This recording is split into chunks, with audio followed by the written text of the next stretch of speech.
আসসালামু আলাইকুম। আমি সাদেকা জান্নাত শেফা।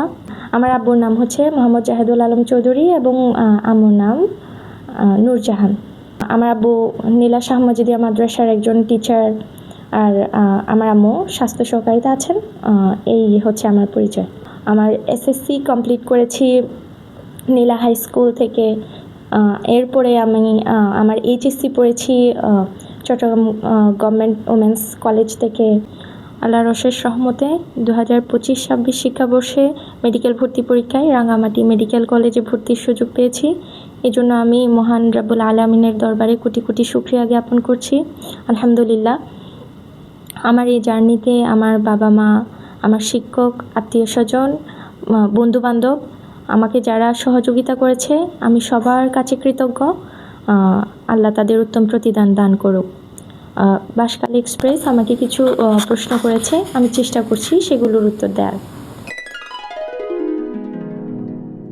এই অনুভূতি আসলে ভাষায় বলে প্রকাশ করার মতো ছিল না। রেজাল্ট হয় 5:30টার দিকে। আমার সারাদিন খুব অস্থিরতা কাজ করছিল যে রেজাল্ট কেমন না কেমন হয়। তার উপর আমি আবার সেকেন্ড টাইমার ছিলাম, যার কারণে আমি বারবার চেক করছিলাম যে রেজাল্ট পাবলিশ হলো কি না।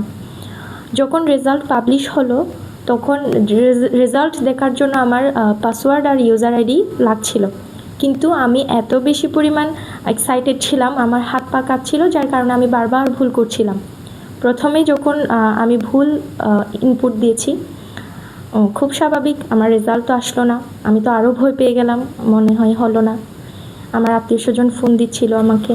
এই টাইমে আমি আবার পরে ভালো করে দেখে ইউজার আইডি আর পাসওয়ার্ড দিয়ে আমার রেজাল্ট দেখার চেষ্টা করলাম। আলহামদুলিল্লাহ, যখন আমি রেজাল্ট পেলাম হাতে, আমি তো 2-1 মিনিটের জন্য স্ক্রিনে ছিলাম, আমার চোখ স্ক্রিনে আবদ্ধ হয়ে গেছিলো। পরে দিয়ে আচ্ছা বিশ্বাস করলাম, হ্যাঁ আলহামদুলিল্লাহ, আল্লাহ আমাকে একটা সুযোগ দিয়েছে। এই ছিল অনুভূতি। খুবই খুশির ছিল, খুবই আনন্দের ছিল। প্রস্তুতির সময় সবচেয়ে কঠিন বিষয় আমার জন্য ছিল যখন আমার মনে পড়তো যে আমি একজন সেকেন্ড টাইমার। আমার এটা শুধু সেকেন্ড টাইম সুযোগ না, এটা আমার লাস্ট সুযোগ। এটা যখন মনে পড়তো তখন আমি খুব হতাশ হয়ে যেতাম, ফ্রাস্ট্রেটেড হয়ে যেতাম যে যদি না হয়। এই ধরনের চিন্তা যখন আমাকে গ্রাস করতো তখন আসলে খুবই প্যাথেটিক ছিল এটা। এটাকে ওভারকাম করতাম যে আমার ফ্যামিলি আমাকে এই মেন্টাল সাপোর্টটা দিয়েছিল যে তোমার কাজ হচ্ছে পরিশ্রম করা, চেষ্টা করা। তোমার জন্য আল্লাহ যা ভালো রাখছে তাই হবে, তাই করবে উনি, তুমি চেষ্টা করে যাও।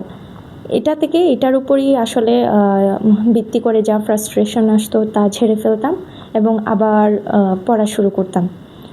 এটা ছাড়া আর তেমন কোনো প্রবলেম আমার জার্নিতে আমি ফেস করিনি। হ্যাঁ, পড়াশোনার রুটিন বলতে আমার ফিক্সড কোনো রুটিন ছিল না যে আমার 24 ঘন্টার মধ্যে আমার 18 ঘন্টা পড়তে হবে বা 12 ঘন্টা 14 ঘন্টা এভাবে পড়তে হবে। এই ধরনের ফিক্সড কোনো আমার রুটিন ছিল না।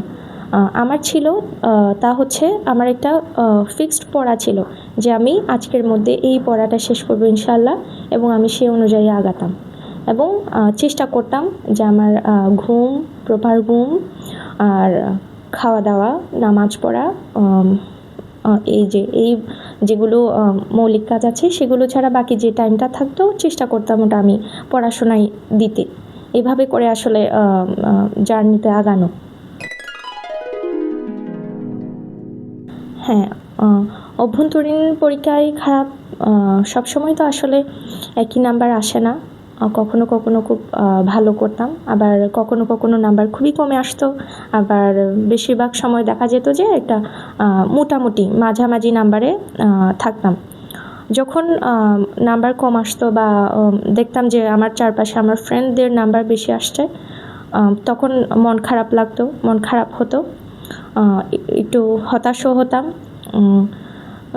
যাই হোক, আবার ফ্রাস্ট্রেশন ঝেড়ে পড়তেই তো হবে, পড়তে বসতাম। কারণ সব এমন নয় যে অভ্যন্তরীণ পরীক্ষায় যে ভালো করলেই যে চান্স হয়ে যাবে সেটাও না, আবার খারাপ করা মানে এই নয় যে তুমি মেডিকেলে চান্স পাবা না, এটা না।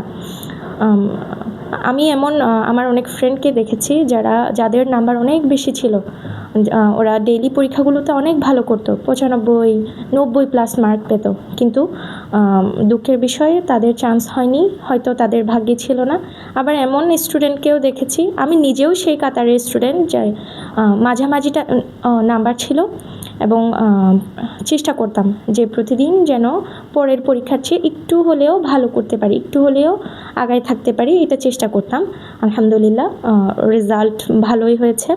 তো অভ্যন্তরীণ পরীক্ষায় খারাপ হলেও হতাশ হওয়া যাবে না।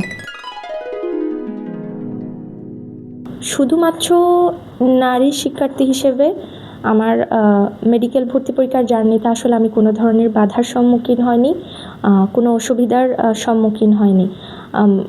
একটু হতাশা যা লাগতো, টিচাররা ছিলেন হেল্প করার জন্য, বাবা মা মেন্টাল সাপোর্ট দিত, আমার আত্মীয় স্বজন প্রচুর সাপোর্টিভ ছিল, আমাকে সবাই মেন্টাল সাপোর্ট দিয়েছে।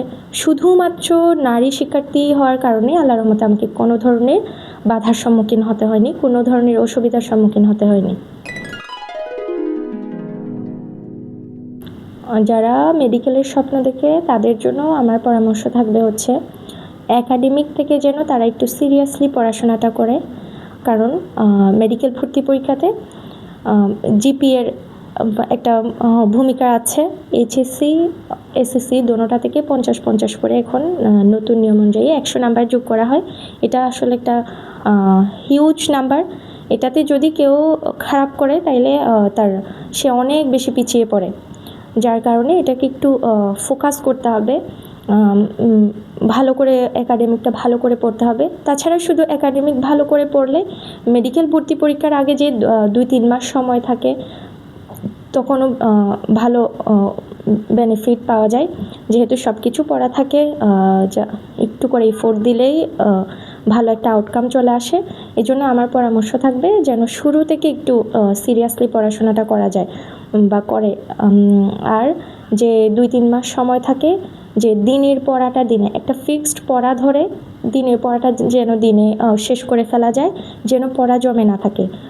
পড়া জমে থাকলে হয় কি, এটা ওভারকাম করা যায় না, কারণ সময় এত অল্প থাকে যে দিনের পড়া শেষ করে আর আগের দিনের পড়া টেনে নেওয়াটা একটু কঠিন হয়ে যায়। তাই দিনের পড়াটা দিনে যদি শেষ করতে পারা যায় তাহলে এটা স্বস্তি কাজ করে। আমি সবার কাছে দোয়া চাই, আপনিও আমার জন্য দোয়া করবেন, আমি যেন একজন মানবিক ডাক্তার হতে পারি, মানুষের জন্য কাজ করতে পারি, মূল কথা হচ্ছে আল্লাহর সন্তুষ্টির জন্য কাজ করতে পারি। ধন্যবাদ আপনাকে।